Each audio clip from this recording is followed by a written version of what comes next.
Shall we begin? Let's begin. All right. Hello, everybody. Happy Earth Week 2020. Happy Earth Week. I'm Linden from the Sustainability Office. I'm a student intern. And I'm Kristen. I'm the Assistant Director of Rice Creek Field Station at SUNY Oswego. And we're here to welcome everybody to Earth Week with a plant-based eating workshop. Yeah, pretty excited. We have some really good stuff on the menu. But before we get to that, we're just going to talk pretty quickly about why it's important to eat plant-based and why we're passionate about this. There are many reasons. And one of them that I'll talk a little bit about is the environmental aspect of everything. You might have heard it a lot of times, never hurts to hear it again, but the environmental impact of a plant-based diet is much lower than that of animal or diets that include animal products. It can be seen in land use, water use, how it impacts the environment around, whether it be agricultural farms or farms that produce feed for the animals and whatnot. And just a little graphic that I'll show you super quick. If I share my screen, this is the overall impact of certain food products on the environment. And specifically, this is how different proteins impact the environment. As you can see, beef up here is the heaviest hitter, and it usually is in many aspects, notably water use and land use, because if you think about it, you also need to have land available to grow the food for the cows to consume. And you can look down the list and see how it compares to other products. And often plant-based foods require a lot less water and also just energy in general to produce. It's also pretty important to note that in the US, at least in the Western US, half of the agriculture out west is for feed crops, so for food that is meant for animals. And that's a considerable amount of land if you think about it. So half of that land is being used for, or half of the food that's being produced is for animals, not for us. So it's fun to imagine how much more land would be available, whether it be for more agricultural land for plant-based foods or for more public lands and national parks and things of the like. It's important to note also, though, that farming is a really large industry, especially out west. So there are a lot of implications that come with taking away or eating less animal products, but also if it's a gradual shift and if people are provided with resources to a just transition, then we can have a just transition. Awesome. So beyond the environmental impacts, and I mean, that is what inspired us to offer this on Earth Week, there are a number of other benefits for a plant-based diet.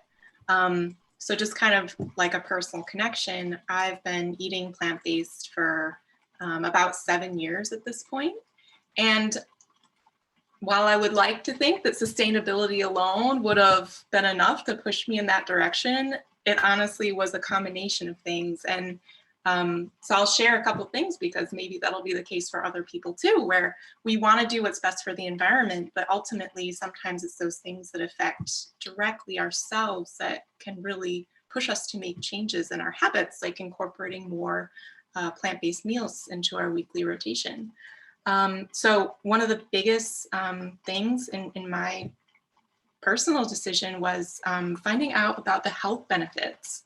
So it's pretty incredible when we look at the healthiest and longest lived populations across the world. They're all almost 100% plant-based. Some of them are 100% plant-based. And really, all of the leading causes of death and disability in Western countries, almost all of them can be traced back to our lifestyle. And a huge component of that is our diet. So basically, by switching to a diet that is mostly eating whole plant foods, we can prevent or reverse some of the worst ailments that we face, like heart disease, stroke, diabetes. There's just an amazing list. So people who encouraged me to really dive into that literature too and find out how not only could this decision help, the planet, but it could also help myself and my own health. This was really compelling. And I want to share briefly a little infographic. So this comes from nutritionfacts.org, which basically filters through a lot of scientific literature about nutrition and kind of makes it more widely accessible to people. And this is basically what we should all be aiming for, what the science tells us we should be aiming for to live our most healthy lives. And it's all plants. It's beans, it's fruits, it's a lot of vegetables, including especially greens and cruciferous vegetables, which are like your broccoli, your cabbage, Brussels sprouts, flax, nuts, grains, and then of course water and exercise. So this is really the foundation of a very healthy diet. And like Linden said, it's also kind of like an equity thing. Like you can feed a lot more people in the world in a given area of land if you're growing lentils and beans than if you're growing livestock. And finally, for anybody who maybe doesn't feel totally comfortable with industrial animal agriculture, whether that's from an ethics standpoint or whether they just aren't feel the best about eating products that are from animals that maybe weren't raised in the most natural conditions, it's a great option to just incorporate more plant-based meals into your diet. But I think it's good to remember that whether we just introduce 1 or 2 plant-based meals into our week, or whether we do even more than that, every time we do that, it makes a difference both for ourselves and for the planet. But I think the biggest question that maybe I get is, well, what do you eat? And that's, part of what prompted this workshop is sometimes it's hard for us, to imagine what does a plant-based meal look like. So that's why Linden and I are here today to, I guess, show, here's one example of a very filling, nutritious, plant-based meal grounded on whole grains, vegetables, and protein. Yeah, totally agree. Couldn't have said it better. And I think it's also fun to note that a lot of people, or when you first do hear plant-based eating, you assume, all right, grass, that's what you eat, or just dry, raw vegetables. But there's so much more to it. There's flavor explosions. Your tummy is so happy.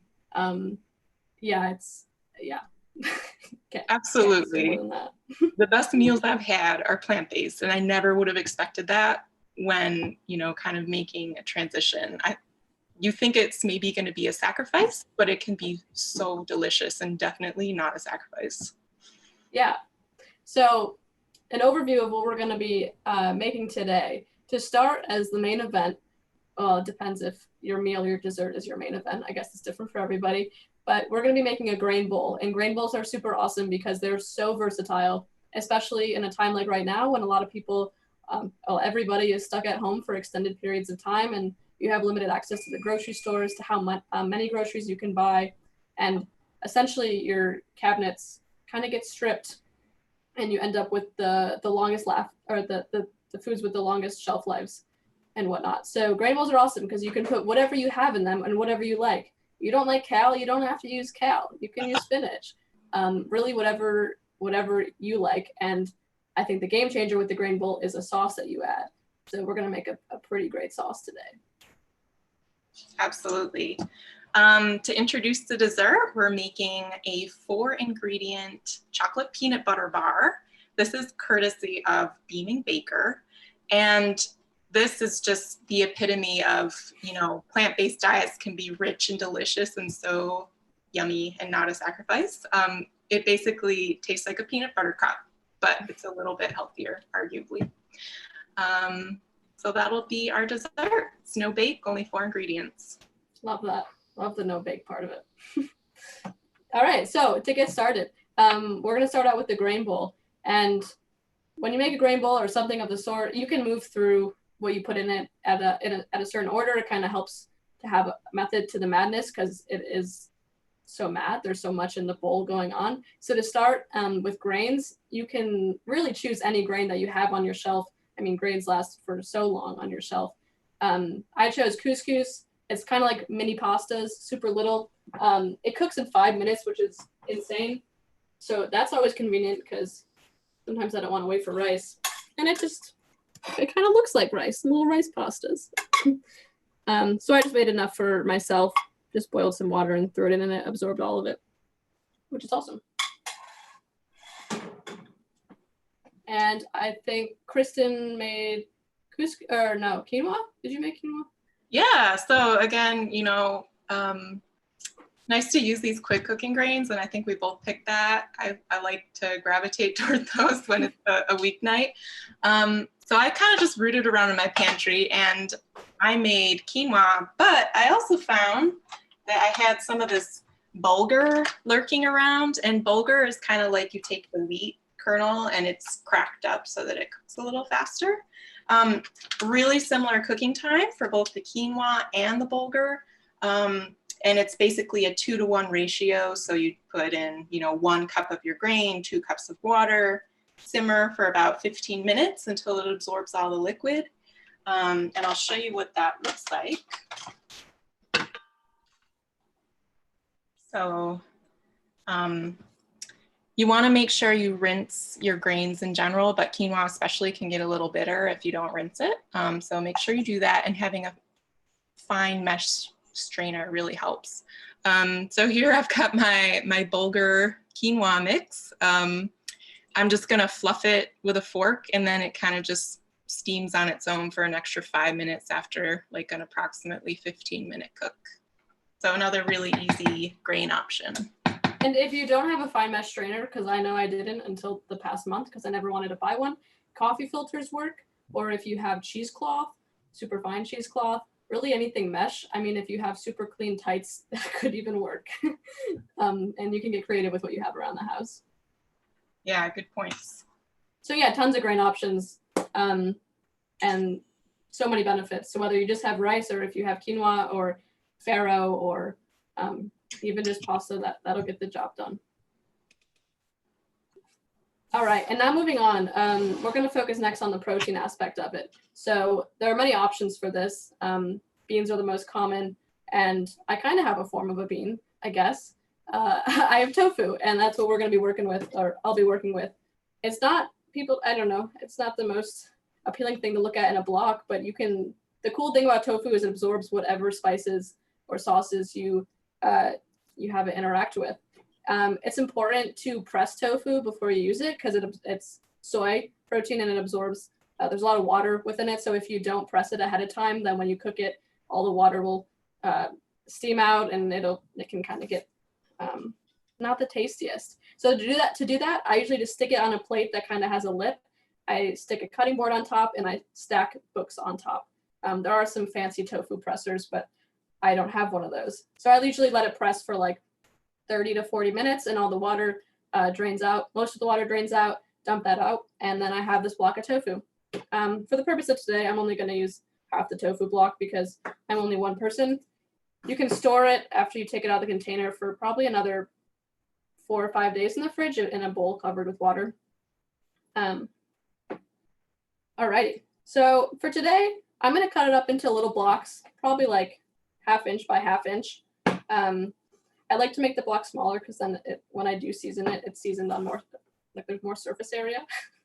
But it's really personal preference. You can even cut it into slabs if you want, kind of like steaks. And then the marinade that we chose for today is pretty basic, and a lot of people have most of the ingredients in their cabinets already or fridges. And so I already have it in this bowl right here, and we did send out the ingredients ahead of time, but it includes soy sauce, apple cider vinegar,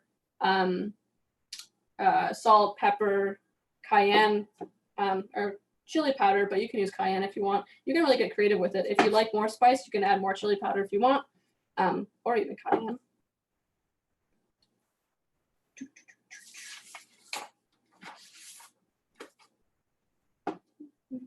And if you are gluten-free, soy sauce is not gluten-free, so good replacements are things like liquid aminos, or you can use tamari. All right. Oh, and I did preheat the oven to 375, or actually 390 for the purpose of also cooking root vegetables later. But 375 to 400 will work. All right, so I got them all chopped up. I'm actually even gonna, I think I'm only gonna make a quarter of a block of tofu. I'm a small person. Put it in the bowl with the marinade and just mix it around. And to really get it to absorb all the marinade, I'm gonna let it sit for a bit before I do put it in the oven. You don't always have to bake tofu. You can always throw it on a frying pan on the stovetop. I like baking because it makes it kind of crispy. Another fun thing to add would be cornstarch or something, or some type of flour. You can even like grind up nuts and sprinkle it on, and it gives it like a breadcrumby taste. That's super delicious too. But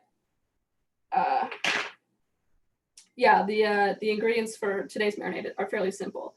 The proportions are, well, this is for a full block of tofu, but 2 tablespoons of the soy sauce, 1 tablespoon apple cider vinegar, 1 tablespoon, oh, I forgot, I put a splash of maple syrup in. I wanted to sweeten it. You don't have to.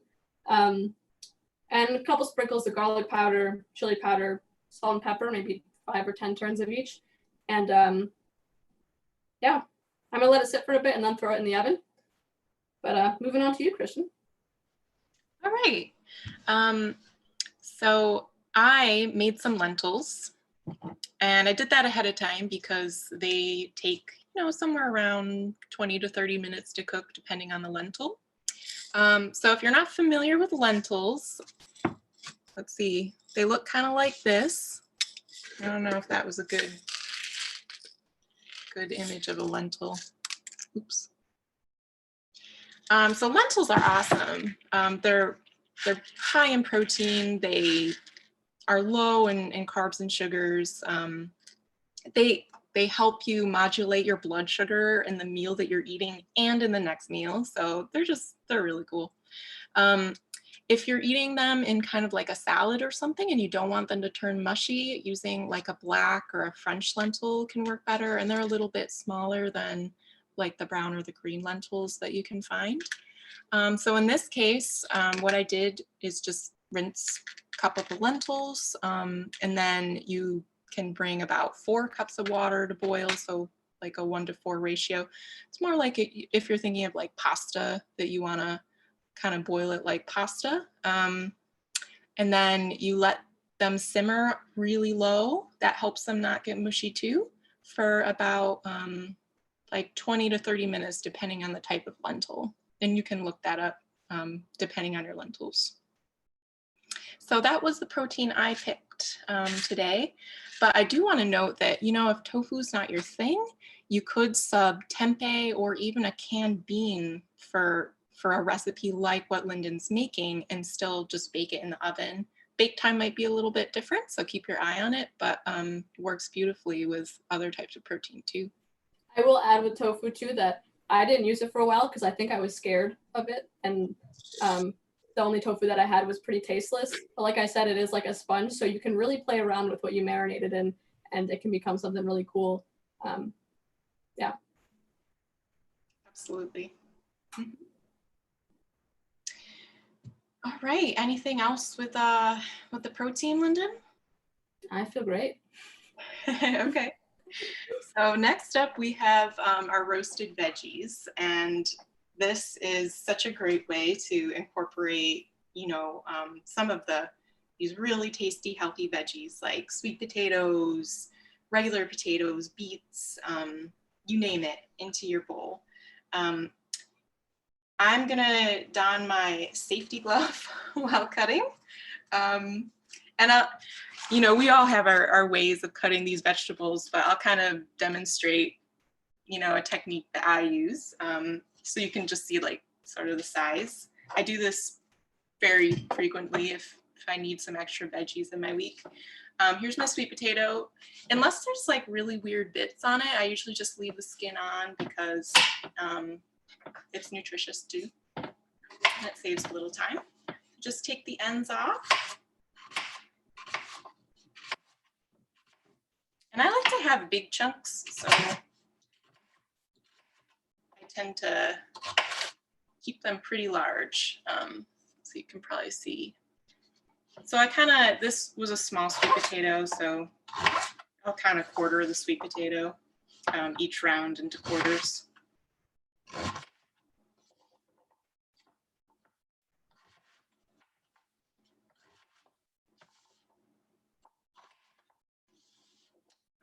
so that's my sweet potato. I'm just gonna stick it in my bowl. The regular potato is pretty much the same, so I won't go through that one. The onion, this is so funny. I feel like Linden and I were talking before this about how like everybody has their own technique for cutting an onion. I don't really know if this is like endorsed by any chefs or anything, but this is what I've come to do. So basically I've cut the two ends off the onion, and then I cut through the core vertically of the onion. So you end up with the two halves, and then you usually want to take off just the outer piece.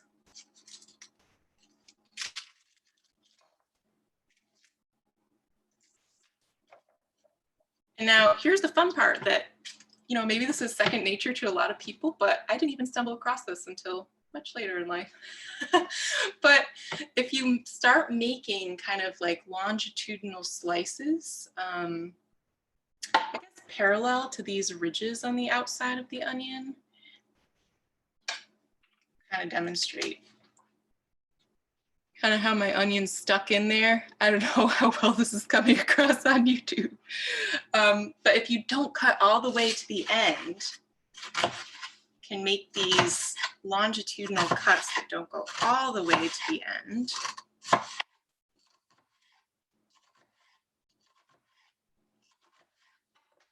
So that I can kind of spread it open like that, but it's still attached. Then dicing is super easy because they don't flop all over the place. Okay, so now I have my onion. I'll add that to my bowl. I've got my little bag of compost over here. I think when I learned that onion trick, I was in awe for at least 2 days. It's changed the way the onions work in my mind, for sure. I know. It goes from being really labor intensive to a lot easier. Yeah. Minimize crying too. All right, so basically to this,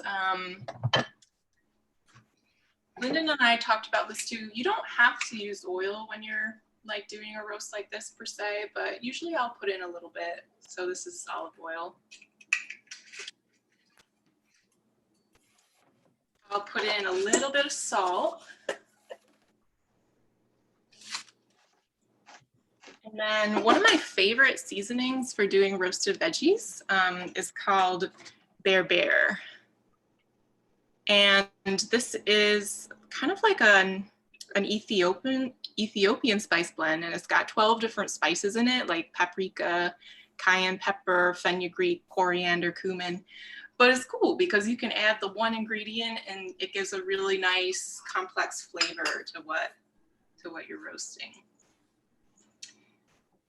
It is hot, so I'm only adding a little bit.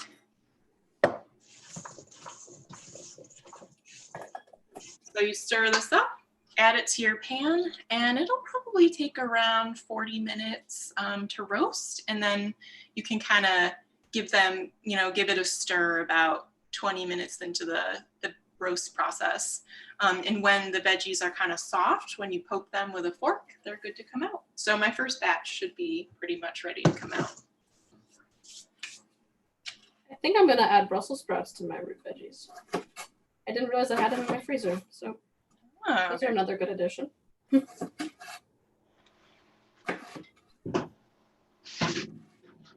All right, yeah, looks like my first batch is done. There they are. Looks delightful. That's good. All right, do you have anything else to add for root veggies? I do not have anything else for root veggies. All right, so moving on to fresh veggies, veggies that you can just throw on top. I will note that some of these you can also bake if you want, if you're looking for a really warm dish. Or you can eat these ones raw as well, or instead. So what I had in my fridge and what I was able to pick up recently had cabbage that I froze a while ago, specifically red cabbage. Kristen loves red cabbage. Red cabbage is great. Little aside, it's like bang for your buck, one of the most nutritious, antioxidant dense foods you can buy. It's really great, it lasts forever. So that was my aside. Yeah, agreed. So I'm just gonna cut it into slices, and it can kind of mimic like lettuce in a way. It kind of looks flimsy because it was in the freezer, but she's good. I also picked up a red pepper, super good.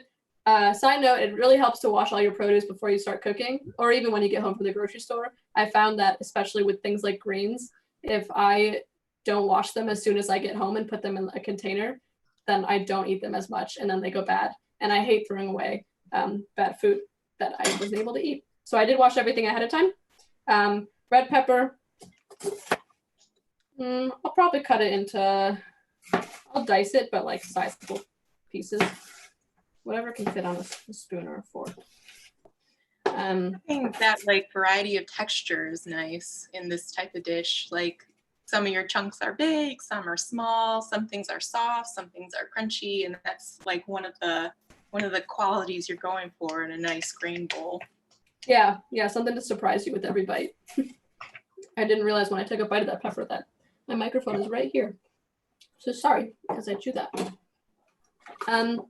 I also picked up some organic spinach, washed it ahead of time. So great, good to sprinkle on top. Oh, I happen to have mushrooms from Spencer, our fellow student interns, mushroom farm down the road in Sodas Bay. So super good shiitake mushrooms, fresh off the log. Nice. Mushrooms are a funny thing. Took me a while to like them, but they're fun to saute with because they have so much water in them that you don't really need to use oil. It just, they won't stick to the pan or anything. And I usually like them in small pieces. But you can get creative with what you sprinkle on top. Any type of pepper, or cucumbers, broccoli. Oh, there are so many options. You could even put more raw onions on if you'd like. That's super yummy. Carrots. Oh, I meant to pull out my carrots, but yeah, shredded carrots are super good as well. The options are very endless. And then there's we should just give a little plug that I think there's a mushroom growing Earth Day or Earth Week webinar coming up later this week. Yes, right? Yeah. Thank you for bringing that up. I meant to earlier. Yeah, this Saturday, Noah Johnson from Johnson Family Food Forest, down in Sodas Bay, like where what I just mentioned, will be giving a little workshop webinar about how to grow mycelium in your own yard to help out your plants. But also it's kind of cool to say that you're growing fungus now.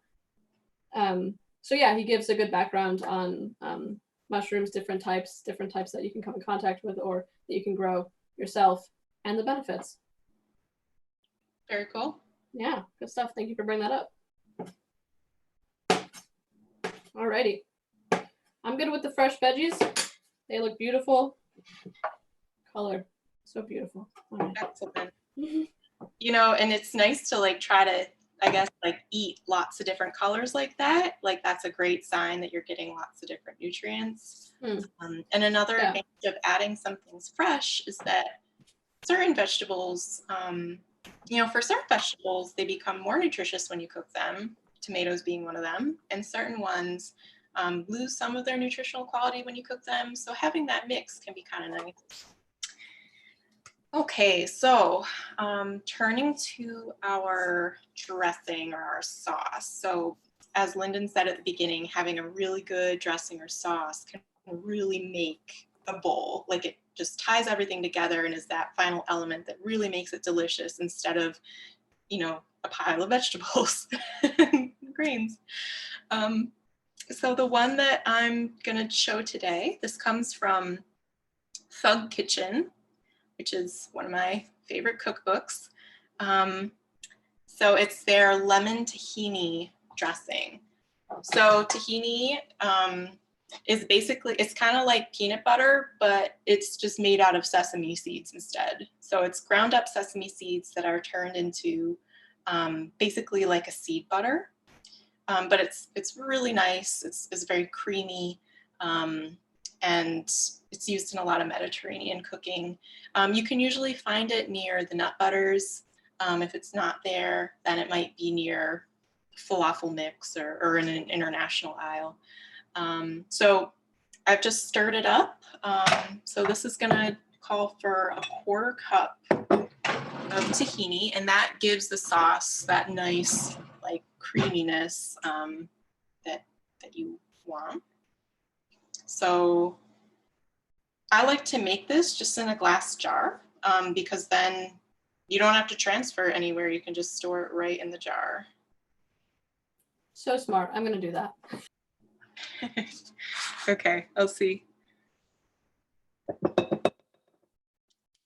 Filming cooking in your own kitchen is, you know, tricky to get that camera just right. I feel like I'm kind of crouching, but we're gonna go with it. All right, 3 tablespoons of warm water. It actually doesn't have to be that warm because I like to warm this up a little bit before I stir. So there's the 3 tablespoons of water, 1.5 tablespoons of lemon juice. So now I have this nice juicer, actually, a very recent gift, but if you don't have one, then, you know, I used to just like kind of squeeze it by hand or squeeze it with like, put this in the ends of a can opener and get the extra leverage to kind of squeeze the juice out. But if you have a nice juicer, that works too. And 1.5 tablespoons, that's approximately the amount of juice that you'll have in half of a lemon. And if you don't have lemon, lime works. Or if you just have a little bottle of lemon juice, that'll work too. But the fresh is nice if you have it. I like to, you know, I didn't always do this, but now I like to keep a bunch of citrus on hand, like lemons and limes, because it adds a lot of brightness to your food, a lot of flavor. And honestly, then you don't often need as much salt because sometimes what you're craving is not necessarily the salt, it's satisfied by some extra acid that you could get from the citrus. Okay, so let's see how much that was. Okay, so that was just spot on, about 1.5 tablespoons. So we'll add that. Then you're gonna add a little bit of vinegar.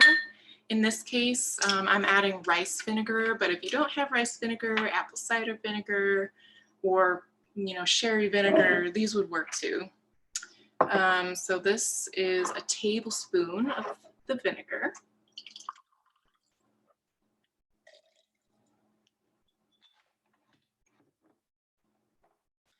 Next is some olive oil. So another tablespoon of the olive oil.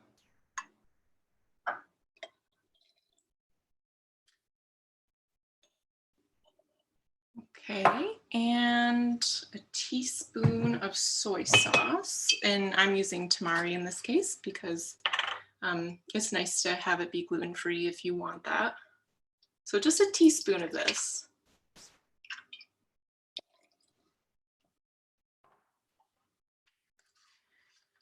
Okay, and then our last ingredient is 2 cloves of garlic minced.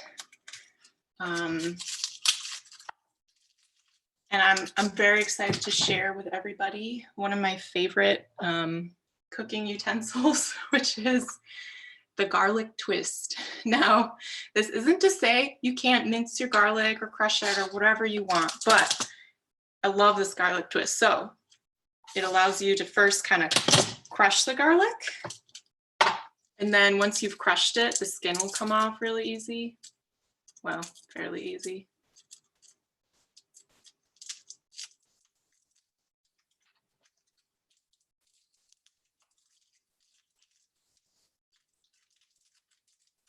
Oh, that clove was bad. Okay, well, we'll go ahead with this one.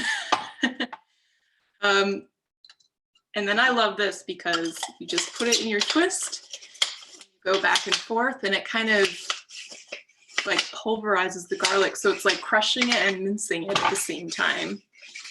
So it's pretty great.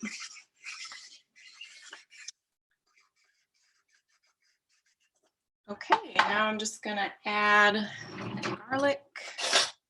So this can be one of the more time-consuming steps of the process, putting together your sauce, but you don't want to scrimp on that because it's one of the most critical parts of your bowl. Okay, so I have this. It's not very consolidated at this point. So what I like to do, especially if your tahini is like a little old and it's not very runny, I like to microwave it for about 30 seconds. It gets everything kind of soft and then it'll mix easier. That is something super pesky about tahini. I know some people sometimes store their containers upside down, hoping that it'll stay mixed for longer and stuff, or you can just whisk the heck out of it when you do, but warming it up, that's a really good idea. Yeah, warming it up just a little bit seems to help that. Because sometimes tahini isn't as popular as like your natural peanut butter or some other nut butters you can get. So usually those are pretty easy to stir, but sometimes tahini can be really a pain to stir because it's not always bought as frequently as the others. All right, yeah. Here it comes. And I like to stick my whisk in the top and just kind of mix it up like that. So you just kind of do that until the point at which you think it's all incorporated. It will be fairly liquid, kind of loose and very liquid-like at this point, but if you want a thicker sauce, you can pop it in your refrigerator for 10 or 20 minutes and it'll thicken up. Another fun addition to a sauce like this is miso. I like to add miso to a lot of things. Sometimes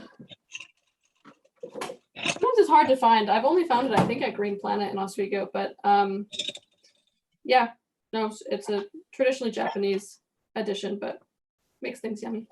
Yeah, it adds a lot of like umami flavor. So what is umami? Just like savoriness? I wish I could describe it. It makes your food taste good. Yeah, that's what matters. All right. Well, good with the sauce? We're good with the sauce. Awesome. So I didn't even note this before. When your tofu is marinated and most of the liquid is absorbed, throw it in the oven for maybe 25 to 30 minutes and you can flip it halfway. You can put it longer if you do want it to be crispier. But just letting you know for the sake of timing with the root vegetables and stuff as well. But the last part of the grain bowl, and what I think is the most fun part of the grain bowl, the add-ons. You can get super creative with what you have at home and with what your taste buds are craving, and I think that's super fun. I like to add nuts onto everything that I eat, whether they're toasted, raw, salted, or if I flavor them myself, whatever I'm feeling. So today I might even toast up some pepitas, which are just pumpkin seeds, and some walnuts. I think they're super good toasted. But you can also add things like sunflower seeds, hemp hearts, which are super yummy, flax seeds, more salt and pepper, more fresh herbs such as cilantro or parsley. And I even have some green onions or scallions today that I'm probably going to cut up. They store very well if you have them in a little vase like this. Same with asparagus. Fun tip. They also make your fridge look a lot prettier. Also, sprouts are super fun. I just started sprouting some quinoa and sunflower seeds today. So they're not sprouted yet, but those are super nutritious and a really fun addition because they add a crunch and more texture and flavor, which we love.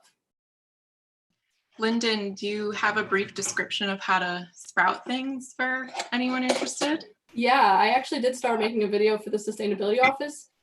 It'll be posted if the sprouting attempt is successful because some commercial brands of seeds and grains, they're unable to sprout. So it'll be posted if they do well. And if not, then I'll go acquire proper sprouting seeds. But pretty much depending on what you're using, you soak it in water for a certain period of time. It's very dependent on what you're doing. For example, For the sunflower seeds and quinoa, I believe I soaked them for an hour, then drain that water out by putting either cheesecloth, or I actually used a reusable produce bag because I couldn't find cheesecloth at the stores, but this works. Rubber band it around, drain out the liquid, rinse it with some colder water, drain that again.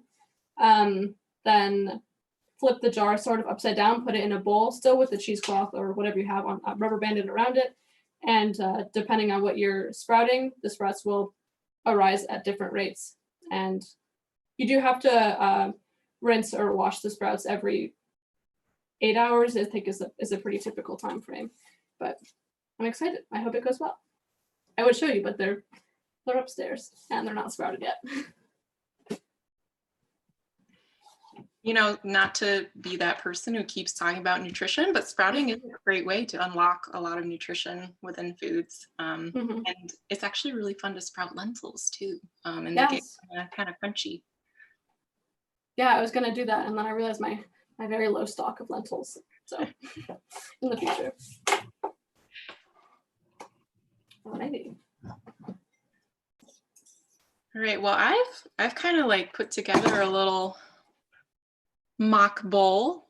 So I can show you what mine looks like. It'll probably be a little bit different from what Linden's ends up looking like because we kind of swap things out. But again, that's the beauty of this. Like you can change out all your veggies, you can change out your grains, you can use a different sauce, and it's a whole different meal. So here's, oh dear. So there's the bowl. And I'm just gonna add some dressing, and there you go. It's a really delicious, fresh meal that you can make, and you can customize it to the season, and endless possibilities. It looks delightful. If mine's done by the end, then I will happily show it. If not, you'll just have to go follow us on Instagram at Sustainability Buddies and Oz Rice Creek and check it out. Absolutely. Should we move on to dessert? Let's move on to dessert. Oh, awesome. Boom, boom. Okay, so for our delicious peanut butter bars, there are two main components. We have the base layer, which is made with peanut butter, flour, and the sweetener, and then also the yummy chocolate top that makes it the Reese's cup that it strives to be. So first things first, you don't need to preheat anything. Like we said, it is a no-bake dessert. Make sure there's some room in your freezer because that's where this bad boy is going to harden. If it's below freezing where you are at home right now, feel free to use your front porch or back, I don't know, screened in room or something as your freezer. I often do that. Okay, so to start for the base, you're going to need peanut butter, a sweetener. I'm going to use maple syrup. Other options include dates, dried dates. They're a really good sweetener, or coconut sugar if you'd like. But maple syrup is something I always have on hand and in large quantities because I use it so much. So, and then also coconut flour I'm going to use. I'm probably going to combine two types of flour because I like to do that. It makes me feel like I still have more food at my house if I don't use one of the same thing. Okay, so to start with the peanut butter, we're going for 1 cup of peanut butter. I actually just made peanut butter yesterday by throwing peanuts in a food processor and just letting it do its thing for 3 minutes and get really good creamy peanut butter. So this is about a cup. I'm just going to put this all in the bowl. Yeah, super easy process to make peanut butter or any nut butter. It's fun because I was running out of peanut butter on my shelf and I was like, well, I have peanuts, so I technically have peanut butter. And you can throw whatever nut you want in there. You can even sweeten it with honey, throw cinnamon in there. And it's often a lot cheaper to make your own nut butter than to buy it at the store, especially almond butter. Yeah, that's a really great tip. And it's kind of fun these days, you know, while we're in kind of, we're all trying to avoid the store as much as possible to do exactly what Linden was saying and kind of root around in your pantry. And you can often create more than you think, which I'm sure a lot of people watching this are discovering. Yes, totally. there's a website, I'm trying to remember what it's called. But essentially you can enter all the ingredients or what food you have at your house and it comes up with recipes for you. I wish I remember the name. Yeah, it's really cool. There's also a website called Yumly, which is really cool. And you can put in any restrictions that you have or food that you don't want to include or food that you do want to include, and it pulls up recipes for you. So that's awesome. Okay, so I have my cup of peanut butter in the jar or in the bowl. I'm going to add maple syrup now. I'm going to do probably like a 1/4 cup plus 1/8. That's some math.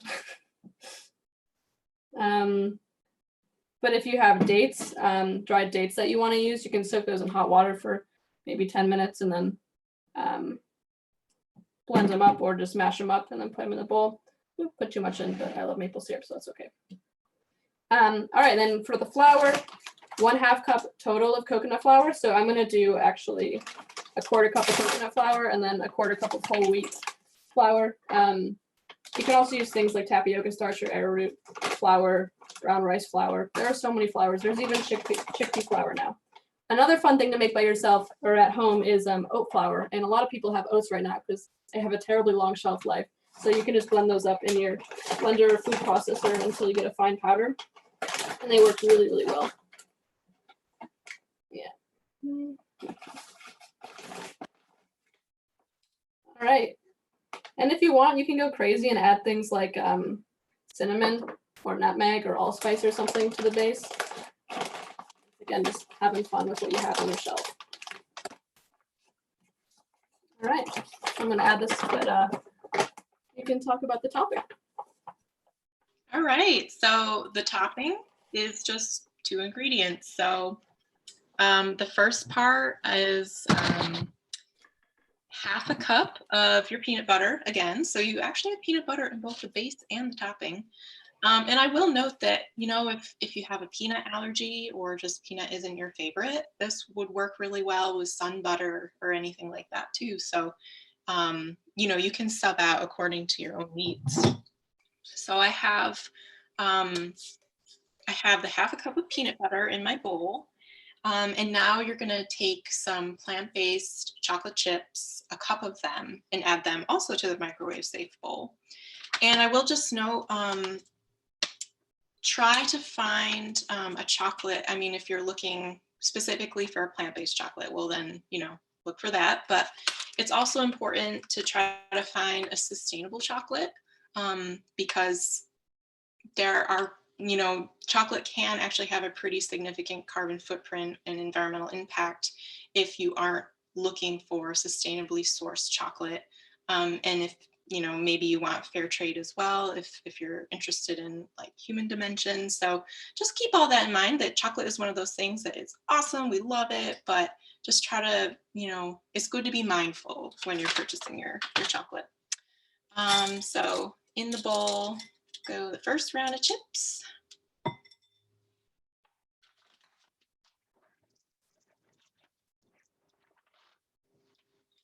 And the second round of chips. And what we're gonna do is we're gonna heat this a little bit at a time, probably like in 30-second intervals, and stir it until it just kind of all melts and incorporates. And that's gonna be your topping that you just pour over the top of the peanut butter bars. So I'm gonna go microwave this.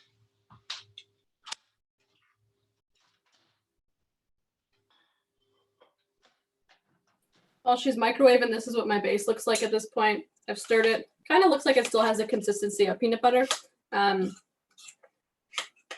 it's a little bit more liquidy than it would be. I will note with peanut butter, I've really come to like really simple peanut butter. The less that's in it, the tastier. So when it's just peanuts or just peanuts and salt, I think that's really good.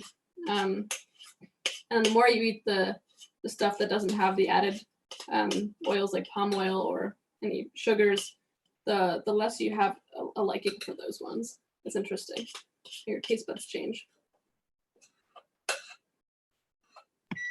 I would totally agree with that because yeah, I ate, you know, your popular brands like Jif all growing up, but now I don't know, I just far prefer the taste of, like Linden said, a more simple peanut butter that's, you know, basically just peanuts and maybe a little salt. Okay, after 30 seconds, give it a stir. It looks like we still have a little ways to go here, but you don't want to burn your chocolate or your peanut butter, so it's better to go slow. So I'll pop it in for another round. I will also, don't do what I did and be sure to grease your pan. I was talking as I poured it, so I didn't think about it. But yeah, grease your pan before ahead of time. I think the amount of food that we have, or with this amount of food, a smaller pan like 8x8 would be good. But you can always make the recipe bigger and double it. Yeah, and I didn't grease my pan, but I just kind of lined it with some parchment paper. And this is a cool parchment paper because you can actually compost it. You can't compost all parchment paper, but the idea then is that you can just kind of like pop your bars out, peel off the parchment paper, and cut them up in the end. So both work.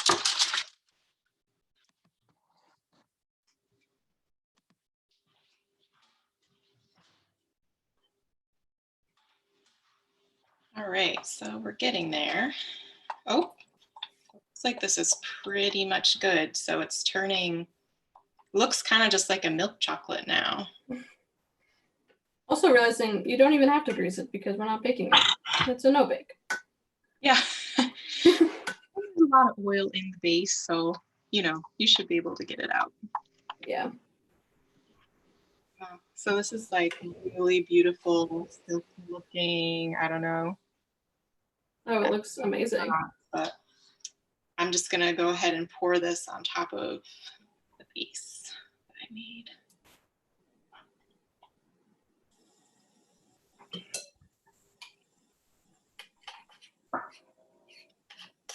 Ooh, I think cinnamon would be really good sprinkled on top of this. I think it adds cinnamon to everything. That's a good idea.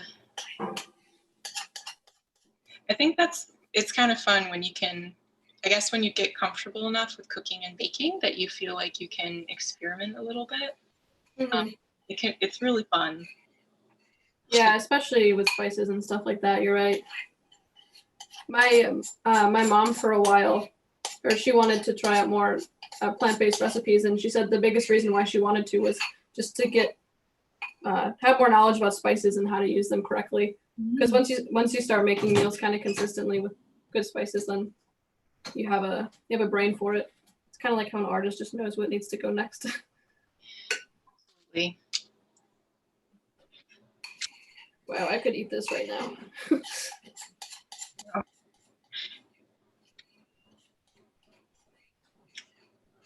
This smells so good. You know, You could beam the smells out.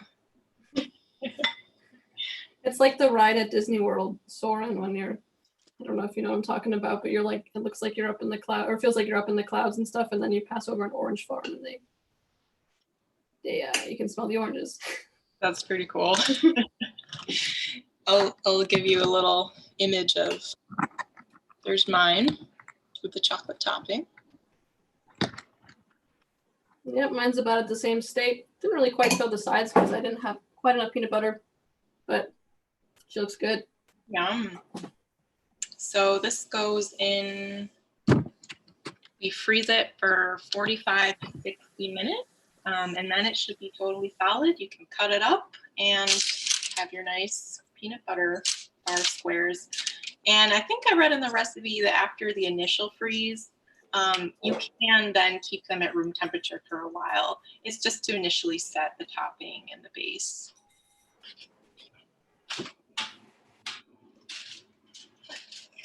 I only put my tofu in the oven. Forgot about it. Well, we hope that you enjoyed our demonstration of those two foods. There are so many more varieties and options when it comes to plant-based eating. And we have plenty of recommendations that we'll give you a couple right now, but you're also welcome to reach out to us in the future. Something that we're both obviously passionate about, so we love to talk about it. So a couple recommendations that I have. I'm obsessed with this website called Clean Food Dirty Girl. My friend introduced it to me a couple of years ago. That's irrelevant, but so awesome. It's essentially a website with tons of plant-based meals. They're whole food plant-based, so they don't have any oils or added sugars. And they have so many recipes. They also have a meal plan that you can sign up for, but that costs money. So if you're not about that, you can look check out their free recipes. So like I said, they're called Clean Food Dirty Girl. They also have a Facebook page, and it's pretty funny. It's composed of a lot of older people who have discovered this way of life later in their life, and they're really grateful for it, especially for the health reasons. But it also just makes them feel better. So that's a fun resource. Also, there's a restaurant in Ithaca, New York, kind of local, called Moosewood, and they have a really, really good cookbook called the Moosewood Cookbook, and they have tons of really good recipes in it. My mom has, I think, 2 of their cookbooks, and they're super yummy, super good. So that's a fun cookbook to grab if you're ever looking for a good cookbook to have in your kitchen. I ran away so I could grab a couple of mine. Those are great recommendations. So the cookbook that the sauce came from, it's this very sassy cookbook, and it's also a blog called Fug Kitchen. They do, you know, full disclosure, they like to be a little sassy with their word usage, so bear that in mind if you want to get the cookbook. But what's neat about this is it kind of teaches some of those lessons of like how to cook, like combining like acids and heats and fat and like how do you go about like cooking on your own. It's sort of like along the way you end up learning that through little tips. So this is one of my favorites. Everything I've made from it is delicious. The very first plant-based cookbook I had was the Oshi Glows cookbook, which is also a blog.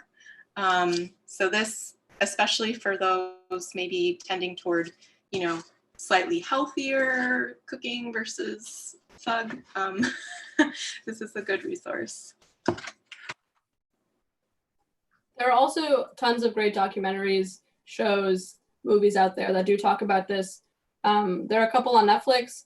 One of them that recently came out within the last year is called The Game Changers, and this focuses on plant-based diets adopted by athletes and how athletes have seen it help their lives and change their lives, which is really, really cool. And it's a cool perspective to see about how plant-based food fuels recovery, and it really helps with building muscle or endurance and improving your metabolism. That's awesome. I guess other resources I'll mention. So findingvegan.com is sort of this place that collects like blog posts from a whole bunch of different plant-based bloggers. So if you're looking for something new, that for me was a nice place to start and discover people that you like their recipes. Anyone interested in eating more plant-based, I would also encourage to go to nutritionfacts.org if they're kind of interested in sort of, why to do this maybe from a health perspective. And I would also say that if you're in the central New York area, cnyvegan.org is a nice resource that has area restaurants that offer plant-based entrees on their menu and links to, area events and that kind of thing. Yeah, those are all really great. And like I said before, you're welcome to always reach out to us to talk to us about anything, just through the sustainability email or the Rice Creek email or our personal emails. Yeah, absolutely. So I'll see now if we have any questions submitted from anyone. Okay, so someone said, woo, yay for shiitakes. And someone also asked, taking notes, but obviously we've been going a little bit fast. Will you put written recipes online? Absolutely, we'll share the recipes. We can probably put them in the description of this video too. Once it's over, we can just copy and paste all the ingredient amounts. Yeah, so I'd give us probably about, a nice 24 hours to get that done, but we'll make sure to link to the recipes that we made. Let's see, is there anything more here? I think that's it. Awesome. Well, this was super fun. I love doing this. This was really fun. Thank you everybody who tuned in to watch us.